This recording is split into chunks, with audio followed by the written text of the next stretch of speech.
आमे की डाई माँ घुघुती न बासा, आमे की डाई माँ घुघुती न बासा, घुघुती न बासा। घुघुती न बासा एक पहाड़ी गीत को अपनी सुरीली आवाज में गाया है हाजी अकरम, चेयरमैन नगर पालिका रामनगर उत्तराखंड। उनसे मैंने सवालों का सिलसिला शुरू किया। सबसे पहले आप उन इंटरव्यू के सवालों की झलकियां सुनेंगे। दरअसल ये इंटरव्यू बहुत लंबा है, तो मैंने 3 पार्ट में उनका ये इंटरव्यू डाला है। सबसे पहले उनसे मैंने सवाल पूछे हैं जो जमीनी सवाल हैं और उनसे संदर्भ में सवाल हैं। उन्होंने जवाब भी शानदार दिए हैं अपनी सुरीली आवाज की तरह। तो उम्मीद करता हूं कि इस इंटरव्यू को आप अंत तक जरूर सुनेंगे। सबसे पहले आप सवालों की झलकियां सुनिए कि इस समय रामनगर में बीजेपी आपको हराने के लिए चक्रव्यूह रच रही है। अक्सर ये कहा जाता है कि हाजी अकरम जी चुनाव जीतते हैं विशेष समुदायों के वोट के कारण। आप एक बार ऐसा भी हुआ कि कांग्रेस की टिकट नहीं मिला आपको, आपने निर्दलीय चुनाव लड़ लिया, ताकि अपने विशेष समुदाय के वोटों का बहुत अभिमान रहता है और इसलिए जीत जाते हैं। देखिए ऐसा तो नहीं, आपको पता है कि सामान्य सीट होती है, कोई सीट होती है हिंदू उम्मीदवार के सारे खड़े हो जाते हैं, आप अकेले मुस्लिम उम्मीदवार, वही मजबूत उम्मीदवार। इस समय बीजेपी में घमासान है कि ये सामान्य सीट हो या आरक्षण सीट हो, आपकी मनपसंद सीट क्या होनी चाहिए ताकि आपकी जीत बहुत आसान हो जाए। अब ये है कि आपकी उम्र भी काफी हो चुकी है, अब तो हाजी अकरम जी को साइड हो जाना चाहिए और युवाओं को मौका देना चाहिए। तो क्या युवाओं को मौका देने के लिए हाजी अकरम इस बार अपनी दावेदारी पेश नहीं करेंगे कि एक बार बद्रीनाथ चौधरी जी, फिर एक बार हाजी अकरम? ऐसा नहीं है, बीजेपी ने कुछ गांव मिला दिए जैसे चोर पानी इत्यादि तो चर्चा चल रही है, उसमें आपका क्या नजरिया है कि आप सामान्य सीट चाहते हैं या आरक्षण या कोई भी सीट मिल जाए? चुनाव तो लड़ेंगे हाजी। सुने अपने सवालों की झलकियां, अब उसका जवाब आप सुनेंगे। हाय मैं रवि के बिंदास बोल में आपका स्वागत है। हमारे सामने मौजूद है रामनगर की शान, इंसानियत की मिसाल हाजी अकरम जी। सर स्वागत है हमारे चैनल में। शुक्रिया आपका बहुत बहुत। सर सबसे पहली बात यह है कि मैंने आपको कभी इंटरव्यू करते देखा नहीं किसी को, तो हमें आपने अवसर दिया है, उसका मैं कारण जानना चाहता हूँ। सर कारण यह है कि निष्पक्ष होना चाहिए ना, निष्पक्ष बिल्कुल, और जो बात है वही होनी चाहिए। बहुत धन्यवाद सर। आज हम सिलसिला शुरू करने वाले नगर पालिका चुनाव के संदर्भ में। सर एक चीज ये है कि इस समय रामनगर में बीजेपी आपको हराने के लिए चक्रव्यूह रच रही है जी, और बहुत सालों से रच रही है। इस बार तो इवर केंद्र सरकार तक ने कह दिया है, संघ ने बोल दिया है कि हाजी अकरम जी को हर हाल में सिर से हराना है। हमारी नाक की बात आ गई है, तो क्या हाजी अकरम जी इतना बड़ा खतरा क्यों बने हुए भाजपा के लिए? देखिए ऐसा है, उनकी ये सोच है। भगवान राम को राजतिलक होना था, वनवास हो गया। फिर भरत जब अपने ननियाल से आए, उन्हें देखा कि मेरे बड़े भाई राम नहीं, मोहब्बत बहुत थी इसमें, जबकि सौतेले भाई थे, तो वहां पर पहुंचे वो पंचवटी, और वहां भाई से जाके इसरार किया। उन्होंने खुशामद करी कि चलो आपके बिना अयोध्या सूनी है। उन्होंने इनकार कर दिया कि मैं अपने पिता का कौल निभा रहा हूं, तो उनकी खड़ाऊ लाके उन्होंने सिंहासन पर रख दी और भरत और शत्रुघ्न जमीन में सोना शुरू कर दिया उन्होंने। तो ये भाग्य की बात है मेरी, वो किसी का भाग्य काट नहीं सकते। अच्छा ये वही सर, अक्सर ये कहा जाता है कि हाजी अकरम जी चुनाव जीतते हैं विशेष समुदायों के वोट के कारण, इसमें कुछ सच्चाई है? ऐसा कुछ नहीं है। अब आप ये देखिए, लोग क्यों ना चाहेंगे मुझे। अब पिछले इलेक्शन में मुझे 4000 वोट हिंदू वोट मिले, पहाड़ से मुझे बहुत वोट मिले, पंपापुरी, दुर्गापुरी, कौशल्यापुरी, भरतपुरी, टेढ़ा रोड, और इधर ये इंदिरा कॉलोनी, यहाँ तो सब दूसरे ही लोग हैं हमारे पहाड़ी भाई। मैं पहाड़ी आदमी से याद ईर्ष्याशालिता है कि मुझे। सर एक चीज और जाननी है, आप एक बार ऐसा भी हुआ कि कांग्रेस की टिकट नहीं मिला आपको, आपने निर्दलीय चुनाव लड़ लिया, मैं 2 जीत गया ऐसे, वो जीत गए। तो लोगों ने ये कहा कि अपने विशेष समुदाय के वोटों का बहुत अभिमान रहता है और इसलिए जीत जाते हैं। देखिए अभिमान तो आदमी किसी को करना नहीं चाहिए, अभिमान तो किसी का भी नहीं रहा, अभिमान तो रावण का नहीं रहा। तो ये अभिमान तो मुझे नहीं है, मुझे तो अपनी जनता पे भरोसा है, अल्लाह पे भरोसा है। अल्लाह पे भरोसा है। देखिए एक बात जो यहाँ वीडियो देख रहे हैं इसको लाइव इंपोर्टेंट इसलिए है इंटरव्यू, ये अकेले ऐसे नेता है हिंदुस्तान में जो अपने चुनाव में पैसा ज्यादा खर्च नहीं करते हैं, बहुत लिमिटेड पैसा खर्च करते हैं, और सबसे बड़ी बात मीडिया मैनेजमेंट नहीं करते, यानी एक भी पैसा पत्रकारों को नहीं देते हैं। देखिए वजह है इसकी, मैं यहाँ से कमाता नहीं हूँ। पहली बात तो समझ लो कि मेरे ऊपर कोई धब्बा ये नहीं कि मैं रिश्वत कमीशन खा रहा हूँ या यहाँ से कमाई करने के लिए बैठा हूँ। मैं इसलिए नहीं बैठता यहाँ, मैं तो जनता की सेवा के लिए बैठता हूँ कि मैं जनता की सेवा करूं, और ऐसी सेवा करूं जो कोई भी कम्युनिटी का, कोई भी मजहब का, कोई भी धर्म का आदमी ये ना कहे कि ये मुस्लिम धर्म का हमारे काम नहीं कर रहा। आप जाके देखिए शमशान घाट में कितना बड़ा काम करा है मैंने, कैसे टीन शेड और वो 12 फुट का गड्ढा भरा और उसमें 55 रुपए की एक टाइल्स जो खरीदी हुई थी लगाने का अलग रहा, गौ सदन तक मैंने करा। और ये समझ लीजिए कि मैं 2 गाड़ी मेरी गौ सदन की के लिए गौ गिरास के लिए जाती हैं, ये कौन करेगा। अब यहाँ बहुत कम से कम समुदाय के लोग होंगे 10-20 घर क्रिश्चियनों के, मैंने उन्होंने मेरे पास आए, मैंने कहा 4 दीवारी मैंने उनकी करी, बड़ा कब्रिस्तान मुसलमानों का उसमें करी, छोटे में करी। तो इस तरीके से लोगों को मैंने दिल जीता। आपका व्यवहार क्या है, आप व्यवहार कुशल है तो लोग आपसे जुड़ेंगे। यहाँ गरीब अमीर बूढ़ा बच्चा जवान सब आते हैं यहाँ पर काम कराने के लिए, सबको इज्जत देता हूँ। बाहर भी होंगे तो उनसे कहूंगा अंदर आके बैठिए आप, मैं आपका काम कर रहा हूँ। तो ये चीजें तमाम ऐसी है जो लोगों के दिल में जगह करती है। अब पैसे की बात रही, पैसा है नहीं तो हम खर्च कहां से करें, खर्च जब करेंगे जब हम यहाँ से कमाएं। अच्छा, एक चीज समझ में नहीं आई मुझे, अभी तक हिंदुस्तान में शायद ही कोई ऐसा नेता होगा जो बिना पैसा खर्च किए चुनाव जीते। और मुझे सुनने में आया आपने 25-50 हजार रुपए में अपना चेयरमैन नगर पालिका का चुनाव जीता, जबकि बाकी उम्मीदवारों ने लगभग 5 लाख से ऊपर खर्च किया। नहीं, मेरे तो इस इलेक्शन में भी ज्यादा 15-20 हजार रुपए खर्च हुए होंगे। मैंने तो एक फ्लेक्सी बनाई थी, एक जहां मीटिंग होती थी वहां लगा देते थे पीछे पर्दे की जगह उसे, और मीटिंग करी उसे वहां से समेटा फिर दूसरी जगह लगा दी। तो मैं तो इस तरीके से इलेक्शन लड़ता हूं। मुझे तो लोगों पे बड़ा भरोसा है, खुदा पे ईश्वर पे बड़ा भरोसा है मुझे कि वो इज्जत रखने वाला तो वही है ना। सर, एक पत्रकार के रूप में भी और बाकी वो लोग जो इस तरह के लोग हैं जो कट्टरपंथी हिंदू हैं या जो सोच रखते हैं, उनका सवाल पूछ रहा हूं मैं आपसे। कहीं ऐसा तो नहीं आपको पता है कि सामान्य सीट होती है, कोई सीट होती है, हिंदू उम्मीदवार के सारे खड़े हो जाते हैं, आप अकेले मुस्लिम उम्मीदवार, वही मजबूत उम्मीदवार, और बाकी मुसलमानों का गरीब गुरबों का बड़ा भरोसा होता है आप में, तो वो वोट आपको मिल जाता है, आप कहते हैं वो आपको फायदा मिल जाता है। वो तो देखिए मैं आपको एक बात बताऊं इसमें, रवि भाई, बात यह है, ये इलेक्शन जो है रुपयों का नहीं होता, दिल से होता है। तिजोरी खोलने से नहीं होगा, दिल के ताले खोलने से होगा। आप हमें कहीं भी ले चलिए, किसी मोहल्ले में 10, 20, 100, 50 आदमी इकट्ठे हो जाएंगे, चेयरमैन साहब आ रहा है इसलिए। और हमने कोई भी वार्ड, कोई गली, कोई भी हमने छोड़ी नहीं है जहां पर हमने काम ना किया हो। अभी 60 काम निकाले हमने, चारों तरफ के हमने काम उसमें लिए और हमने करके दिखा, और अभी काम शुरू होने वाले हैं। तो हम ऐसा नहीं है कि जो हम एक ही वर्ग का बात करें ना, एक वर्ग से तो आदमी जीत। आज बीजेपी कह रही है कि मुसलमानों का साथ ना, जो कहती थी मुसलमानों को नहीं चाहिए, इनके कपड़े देखो, इनके हुलिये देखो, तो इस तरीके से हिंदुस्तान में ये बात नहीं चलेगी। हिंदुस्तान डेमोक्रेसी मुल्क है और इसे आजाद कराने में हिंदू मुसलमान सिख ईसाई दलित भाई सब लोगों ने इसमें साथ दिया, तभी तो अंग्रेज भागे 200 साल की हुकूमत छोड़ गए। सर, अब मैं ये जानना चाहता हूं कि इस समय बीजेपी में घमासान है कि ये सामान्य सीट हो या आरक्षण सीट हो, आपकी मनपसंद सीट क्या होनी चाहिए ताकि आपकी जीत बहुत आसान हो जाए। लोग ये कहते हैं अगर जनरल सीट होगी तो हाजी अकरम जी चुनाव वैसे ही जीत गए। देखिए ऐसा नहीं है, कंटेस्ट तो उसमें भी है, हर उसमें होता है। किसी को दुश्मन को कमजोर समझ के नहीं चलना चाहिए। आप ये समझ लें रवि बाबू, जो भी खड़ा होगा चाहे छोटा या बड़ा, किसी पार्टी का, किसी वर्ग का, किसी धर्म का, किसी मजहब का, वो कमजोर नहीं होता, वो कुछ ना कुछ अपने साथ लेकर खड़ा होता है।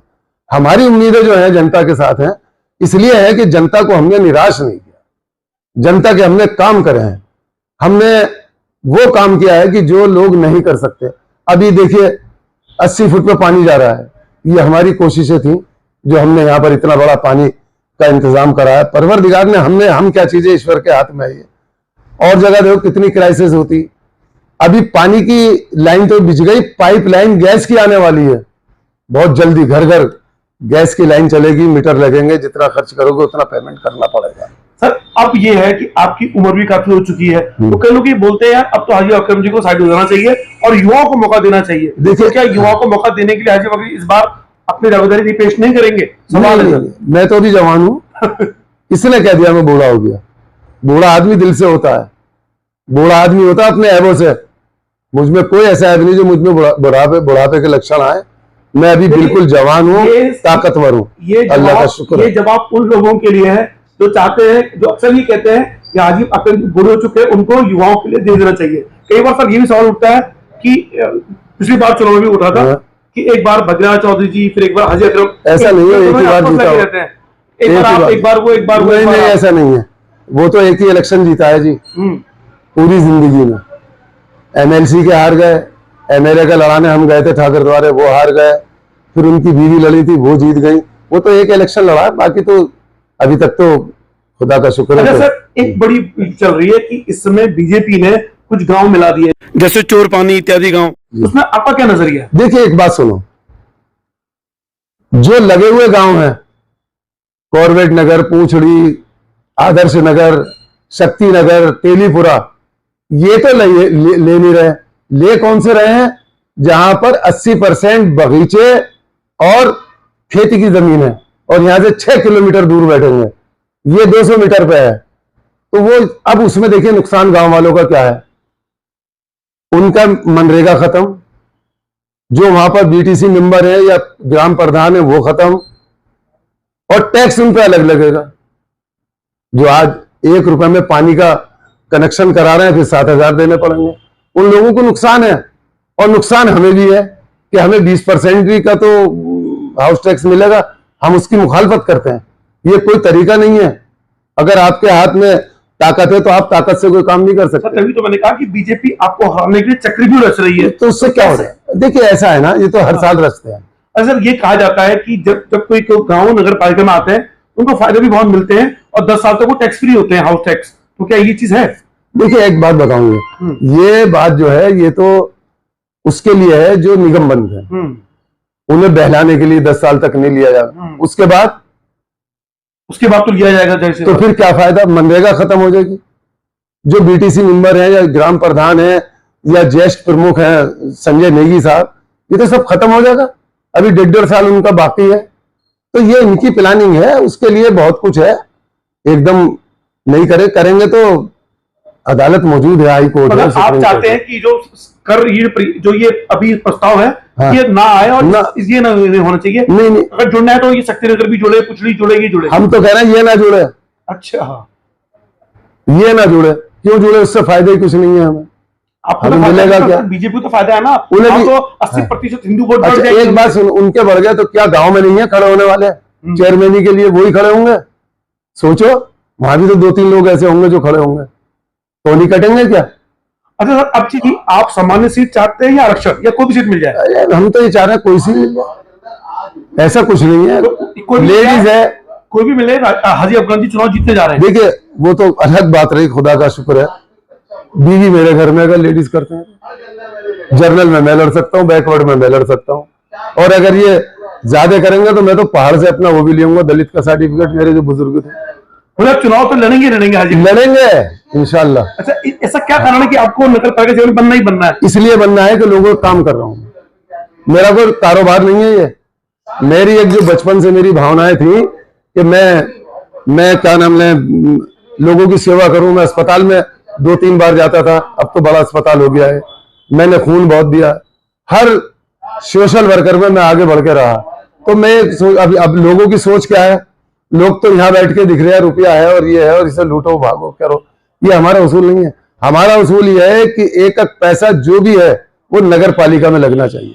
मैं तो आपको बताऊं, मैं तो यहाँ देखिए ये पेन रखा है, यहाँ काम करने के बाद अपनी जेब में नहीं लगाता। इससे काम नहीं करता हूं मैं अपना प्राइवेट। सरकारी काम करा और ये दराज में रखा और ये बंद कर दिया। और क्या चाहिए? मैं सरकारी गाड़ी यूज नहीं करता, कभी कभी चल गया, उसकी गिनती नहीं होती। वो व्यक्ति जो बहुत कम कीमत है, बताए 15-20 हजार रुपए में चुनाव जीतना, क्या ये संभव है इस हिंदुस्तान में? बाकी नेताओं के लिए एक सबक है। एक चीज बताऊं मैं रवि बाबू, मेरी अपनी दुनिया में हिंदुस्तान में कहीं कोई 1 इंच जगह नहीं है। मैं जिस मकान में रहता हूँ रामा मंदिर का है, सन 1933-34 का मुझ पर किराएदारी का रिकॉर्ड है, यही निकाला है मैंने। तो मैं तो किराए के मकान में रहने वाला हूँ। मुझे क्या करना है, क्या करूं मैं? तो सर इतना सब कुछ नहीं है, फिर भी आप चुनाव लड़ने का लालच क्यों नहीं छोड़ पाते? ना ना ना ना, ये तो खिदमत, ये तो जज्बा है। कल को आप कहते किसी यार तुम हिस्ट्री के बड़े अच्छे जानकार हो, तुम किताबें पढ़ना छोड़ दो, तो छोड़ देगा वो। बढ़िया खिलाड़ी है, उससे तो खेल छोड़ दे भाई, तो और वो टॉप चल रहा है। और एक बात सुन लो, सरकारी उसमें तो 58 साल के बाद रिटायरमेंट है, इसमें रिटायरमेंट नहीं है। हमारे गुरु नरेंद्र तिवारी जी कितनी उम्र में लड़े? अभी सर आपकी उम्र क्या है? मेरी उम्र हो गई 64-65 हो गई। तो अभी तो ये जवान है। अरे अभी कहाँ, कुछ नहीं होता। 64 जवान है। मतलब ये आपने लगभग को मान लिया कि इस बार हाजीपुर चुनाव लड़ेंगे, क्यों ना लड़ेंगे और जीतेंगे भी? नहीं, मैं जीतने की तो बात नहीं कहता, ये तो सब उसके हाथ में। हाँ। ये तो सब परवरदिगार के हाथ में है ना। अच्छा, ये भाजपा के चक्रव्यूह से आप कैसे पार पाएंगे आप? ये तो अर्जुन कैसे निकला था, अभिमन्यु कैसे निकले थे, चक्रव्यूह फंस गए थे, अभिमन्यु कैसे निकले थे। तो आदमी के अंदर जब तक देखिए विल पावर जो नहीं होगी, ईमानदार नहीं होगा, हराम का पैसा नहीं खाया होगा, उसने कभी रिश्वत कमीशन नहीं खाई होगी, उसने कभी कमीशन नहीं लिया होगा किसी से, तो उसका दिल मजबूत होगा तो वो डरेगा नहीं। सर मैं आपका मैं बेटा जैसा हूँ, जी। तो एक ईमानदारी से सवाल पूछ रहा हूँ, मतलब ब्लैकमेल कर रहा हूँ, समझ लीजिए। हाँ, इमोशनली कहिए। वास्तव में अगर बीजेपी के सामान्य सीट होती है तो कहीं ना कहीं आपको खुशी नहीं होगी थोड़ी सी? अच्छा है, 4 लड़ेंगे इनकी ओर से। नहीं, मुझे देखिए, मैं तुम्हें एक बात बोलूं, मुझे खुशी है लड़ने की और जीतने की, कोई लड़े, मुझे इससे कोई मतलब नहीं। देखिए, 2 टूक जवाब देने के लिए माने जाते हैं हाजी अकरम जी। हम फिर जरूर मिलेंगे हाजी अकरम जी से, उन सवालों को और हर सवाल के बेबाकी से उन्हें जवाब दिए हैं।